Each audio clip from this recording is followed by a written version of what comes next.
So thanks everyone and welcome back. I hope everyone has had something nice to eat. Sadly, again, we couldn't host you for lunch, so apologies. And I did say in the first session that I owe everyone a drink, so quote me on that whenever whenever you see me. So we are now into the third session that will be chaired kindly by Professor Maggie Seven-Baden from University of Worcester and Professor Elaine Casket, and I correct my incorrect reference to Elaine in the program. So Elaine is a professor as well at University of Wolverhampton, as well as the obviously distinguished author in the area. So they do have, I think they've got a plan and a structure, so I'll leave it to them.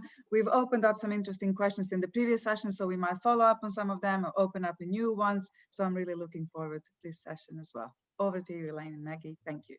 Thank you so much. Maggie has asked me to kick off, and then I'll let her say something and we will open up the discussion. And I'm hoping, thank you so much for the introduction, Adina, and I'm sure this is going to be a really interesting kind of expansion in addition to session 2. We have some of the same personnel and on the face of it, some of the same concepts, but we would like to skew it in a particular direction that I think will be really useful for all of us.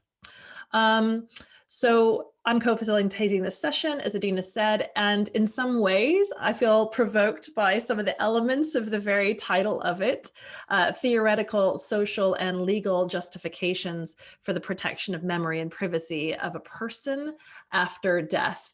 And one of my noticings in the previous session or sessions was the various ways in which we are deploying and debating words or concepts with perhaps more casualness or automaticity or assumption that is perhaps most useful in this context, including not just the word privacy, but also the word memory and the concept of person and the notion of death. And I would add archive and record and grief and the bereaved. And Maggie would probably add AI to that list of words and concepts, but I will let her speak to that. So we have several people in this session. Patrick Stokes has probably gone to bed in Australia now and asked to be excused from presenting in this session. But if you are in the room, please and wake still, please feel free to chime in. But we have somebody who hasn't had a chance, I think, to speak yet today. Tamara Nees. We have Tal Morse again, Carl Oman again, and Stacey Pizzolides again, as well as myself and Maggie. And so in this session, because we have actually no legal bods in our group, although I'm aware that y'all are still in the room, so we won't be leaning so much on legal justifications, but I would like to focus us, or Maggie and I would like to focus in on the social.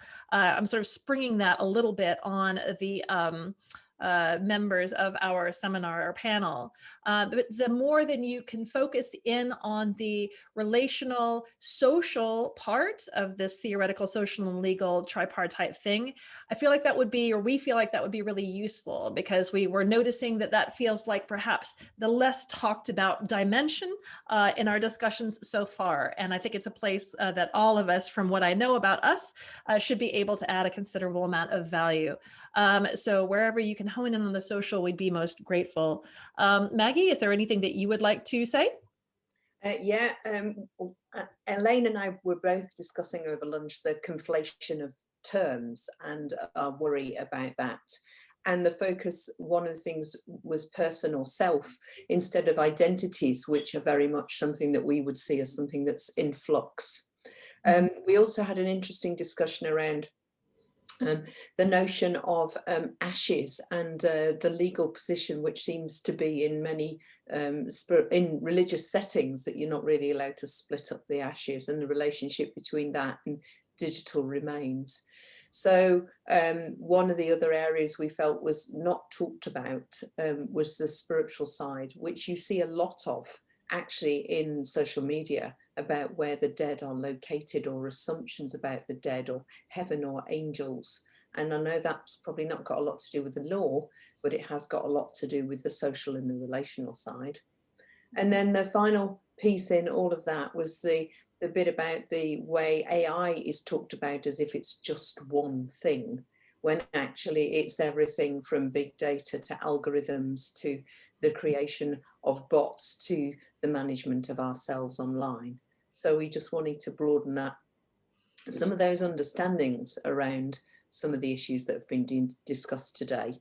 And some of the things too that I mentioned in my own talk, which is about the hiddenness of things, which needs, I think, to come out some more.